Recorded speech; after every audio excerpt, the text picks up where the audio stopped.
Sobat Santai, kembali lagi bersama aku di Ilmu Santai, berbagi ilmu secara santai dan semaunya. Ya ampun, kangen banget aku nggak menyapa teman-teman Sobat Santai semuanya. Udah sekitar berapa ya? Dua kali nggak shoot ya Pak kameramen. 2 kali nggak shoot, dan hari ini aku menyapa teman-teman semuanya. Aku senang banget. Karena kemarin aku sempat libur gitu ya, karena lagi ujian semester, jadi kita nggak syuting dulu, dan hari ini akhirnya syuting lagi deh, yeay.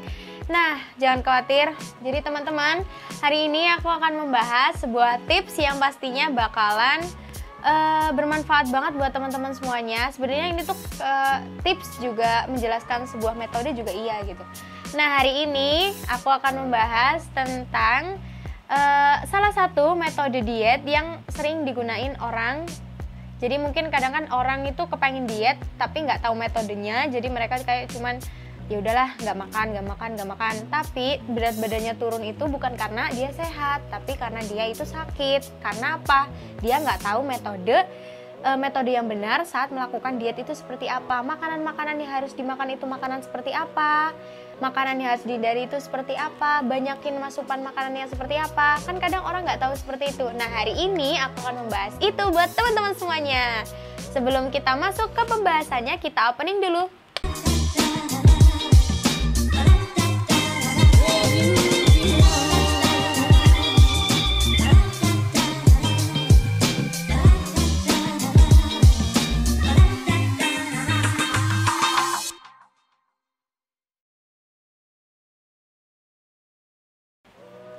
Oke Sobat Santai, jadi aku hari ini akan membahas salah satu metode diet, yaitu plant-based diet.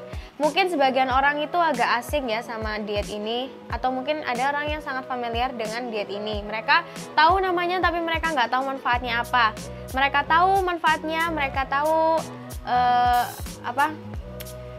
cara melakukannya, tapi kadang ada yang nggak melakukannya gitu. Dan hari ini aku akan membahas apa sih sebenarnya plant-based diet itu.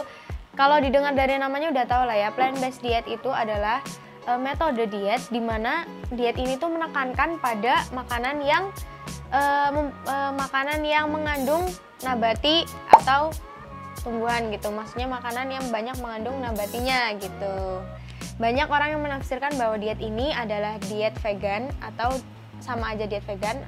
Diet yang dimana dia itu nggak mengonsumsi makanan-makanan yang mengandung hewani gitu. Terus ada juga yang ngomong kalau diet plant-based diet ini adalah metode yang dimana kita itu cuma makan kacang-kacangan, polong-polongan, terus biji-bijian, sayuran, terus juga menghindari makanan olahan gitu. Banyak banget versinya gitu tentang pengertian si plant-based diet ini.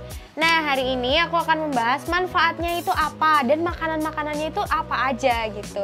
Jadi ya langsung aja, manfaat yang pertama itu dapat menurunkan berat badan. Jadi plant-based diet ini bisa menurunkan berat badan dan juga sudah diujikan. Maksudnya kayak ada sebuah penelitian yang udah menunjukkan bahwa plant-based diet ini merupakan diet yang membantu menurunkan berat badan gitu. Karena ada kandungan serat yang tinggi di dalam diet itu, sehingga tubuhnya kita itu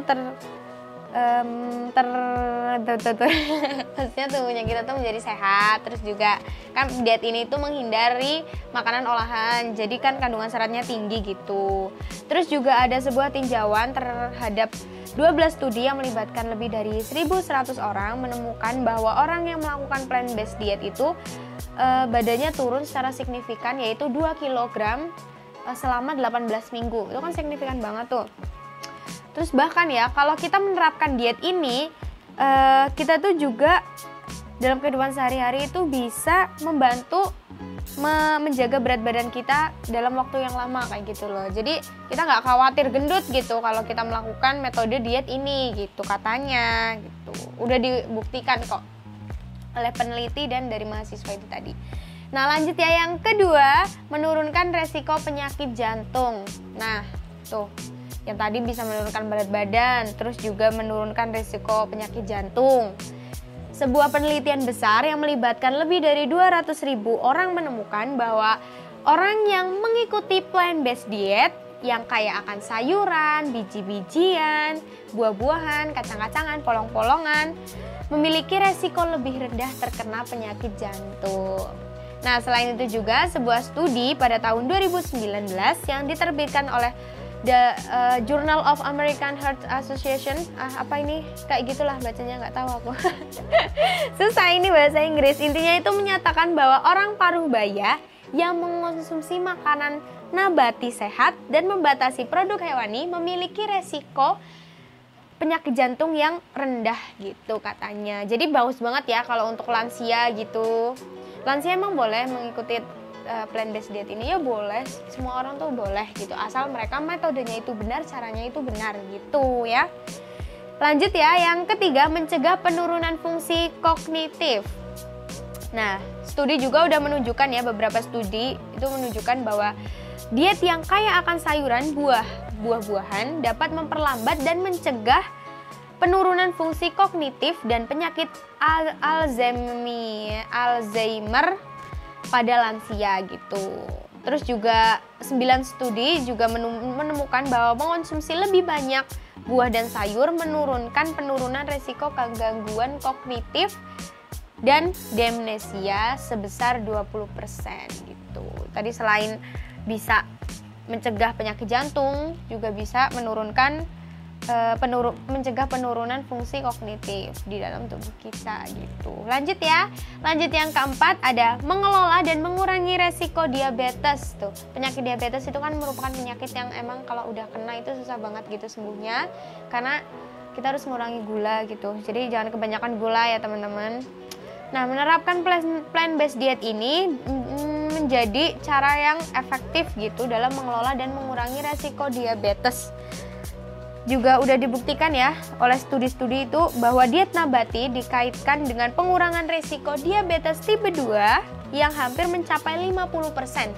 Nah, selain itu diet ini juga terbukti meningkatkan kontrol gula darah pada penderita diabetes. Jadi kalau untuk orang-orang yang diabetes itu kan kadang makanannya harus benar-benar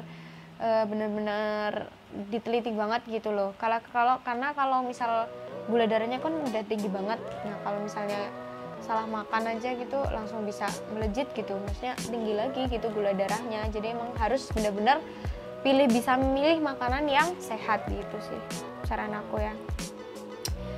Gak hanya orang tua sih yang itu, anak muda juga pasti kalau kita nggak ngejaga gitu benar-benar kita nggak milih-milih dalam makanan gitu pasti bisa kena diabetes gitu. Nggak hanya orang yang udah tua aja, orang anak-anak muda juga bisa gitu loh. Jadi kalau anak-anak muda itu lebih baik ya kurangi minum-minuman yang manis-manis gitu sih. Seimbang lah, kita tuh harus bisa seimbang gitu sih. Lanjut ya, karena aku jadi ceramah. Gak apa-apa kan aku menceramai untuk kebaikan. Lanjut ya, yang kelima adalah mengurangi resiko kanker tertentu. Jadi plant-based diet ini dapat mengurangi resiko kanker jenis tertentu gitulah. Sebuah penelitian yang melibatkan lebih dari 69.000 orang menemukan bahwa orang yang melakukan diet nabati namun juga mengonsumsi susu dan telur memiliki resiko kanker gastrointestinal yang jauh lebih rendah. Selain itu juga sebuah penelitian besar juga menunjukkan orang yang melakukan diet nabati memiliki resiko 22% lebih rendah terkena kanker. Nah, jadi plant-based diet itu nggak hanya menurunkan berat badan, tapi juga mencegah penyakit-penyakit yang menyerang tubuh gitu. Kayak ya itu tadi penyakit-penyakit kanker. Kanker itu kan ngeri banget loh, susah loh sembuhnya gitu. Kanker, diabetes gitu. Jadi menurut aku plant-based diet ini selain kita mempunyai tubuh yang ideal, pastinya kita juga mempunyai kesehat gitu. Pastinya tubuh kita itu sehat gitu loh. Kadang kan ya itu tadi yang aku bilang di awal gitu, orang itu kadang cuman diet tapi mereka salah dalam metodenya gitu. Mereka turun berat badannya cuman kadang ada yang nggak sehat badannya gitu. Jadi mereka itu kadang turun berat badannya itu bukan karena cara mereka dalam diet itu benar gitu. Jadi harus benar-benar tahu lah gitu, maksudnya tahu metodenya yang benar seperti apa, makanan yang harus dikonsumsi seperti apa gitu, fungsinya itu apa buat tubuh kita, manfaatnya apa. Jadi harus tahu ya teman-teman. Jadi kalau teman-teman itu pengen banget niat diet gitu, niat sih jangan niat aja gitu, harus dilakuin, harus seimbang juga cara melakukannya ya. Nah, itu kan tadi manfaatnya. Nah, sekarang kita masuk ke makanan apa aja sih yang harus dikonsumsi dalam plant-based diet ini. Nah, jadi banyak banget jenis makanan yang bisa dikonsumsi dalam plant-based diet ini. Oke, aku sebutin ya teman-teman. Yang pertama itu ada buah-buahan. Buah-buahan, ada buah beri, jeruk, pisang, apel, anggur, melon, alpukat, pir, persik, terus juga ada nanas. Nah, itu bagus banget dikonsumsi kalau teman-teman itu melakukan plant-based diet ini gitu. Buah-buahan itu versi buah-buahan ya. Selanjutnya kita masuk ke sayuran. Sayuran apa aja sih yang boleh dimakan? Ada brokoli, ada kubis, beet, kembang kol, terus ada asparagus, wortel, tomat, paprika, timun Jepang, ubi, dan kentang. Nah, itu bagus. Sayuran yang bagus untuk dikonsumsi pada plant-based diet. Nah, selanjutnya ada legum.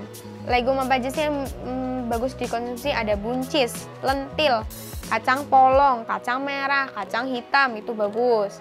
Biji-bijian. Nah, apa aja nih biji-bijian? Ada biji wijen, ada biji bunga matahari, ada biji labu, biji chia, ada biji rami, itu bagus banget dikonsumsi. Nah, terus kacang-kacangan.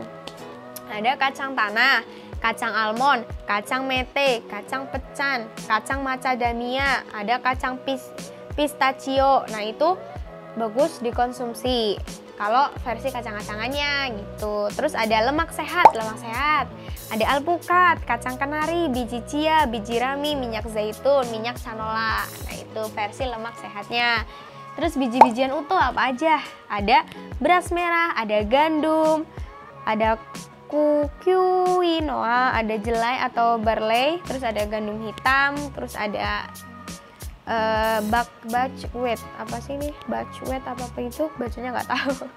Terus versi susu nabati ada susu almond, susu kedelai, susu kelapa, susu gandum, dan susu beras. Nah, itu tadi beberapa makanan yang dikonsumsi pada metode diet plant-based diet ini gitu ya. Itu ada sayuran, ada biji-bijian, polong-polongan, jadi harus seimbang ya gitu sih menurut aku itu.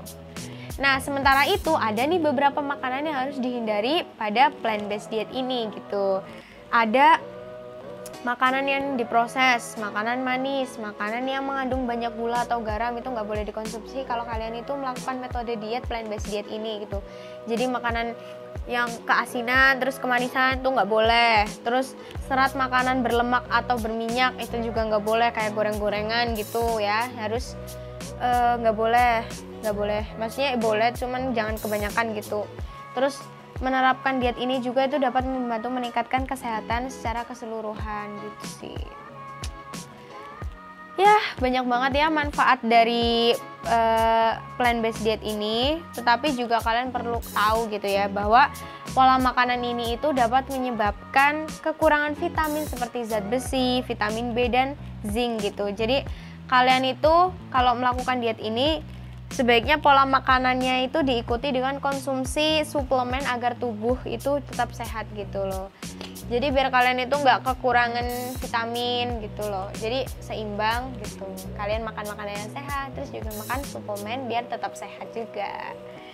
Nah, itu tadi teman-teman manfaat dan beberapa makanan yang dikonsumsi dalam metode diet plant-based diet ini. Jadi buat teman-teman semuanya, selamat mencoba. Dan ya, ingat pesan aku ya, kalian harus, kalau ingin melakukan diet itu kalian harus benar-benar tahu gitu metode apa yang mau kalian gunain, dan makanan-makanan apa yang harus dihindari, makanan-makanan apa yang mau dimakan itu harus benar-benar jeli gitu, supaya diet kalian itu nggak sia-sia gitu, nggak sia-sia kalian nahan lapar gitu, nggak sia-sia kalian itu kayak kepengen jajan ditahan gitu. Pokoknya intinya kalau kalian kepengen diet itu kalian harus nentuin metodenya itu apa dulu, terus juga kira-kira itu kalian kuat nggak ngelakuin metode itu gitu. Jadi harus benar-benar dijaga, oke? Nah, kalau teman-teman kepengen tubuh yang sehat, tubuh yang ideal, terus juga sehat lah intinya ya, kalian tuh harus benar-benar menjaga kesehatan. Jangan lupa olahraga, makanan-makanan yang sehat, apalagi di saat pandemi kayak gini ya, kita harus benar-benar menjaga kesehatan kita, benar-benar harus dijaga, oke? Oke teman-teman, jangan lupa like, komen, dan subscribe, bunyi lonceng notifikasinya supaya kalian gak ketinggalan video-video terbaru dari aku. Dan jangan lupa dengerin podcastnya kita di apa namanya, Spotify dan iTunes ya. Buat teman-teman yang malas buka YouTube, kalian bisa dengerin podcastnya kita di Spotify sama iTunes. Oke? Nah, jangan lupa like, comment, dan subscribe. Udah ya, diulangin lagi. Aku saking senengnya karena aku lama banget gak menyapa sobat-sobat santai semua di rumah. Dan hari ini makasih banyak udah dengerin video terbaru dari aku. Dan kalau kalian kepengen aku membahas kayak apa gitu, tips apa, kalian bisa komen ya di kolom komentar. Kalian bisa komen. Nanti kalau misal aku bisa, pasti aku bakal bahas ini menjadi komen kalian bakal aku baca intinya. Terus nanti aku akan pilih kira-kira mana nih yang mau buat materi aku. Oke. Makasih banyak dan sampai jumpa di Ilmu Santai episode selanjutnya. Bye bye. Bye bye. Sarang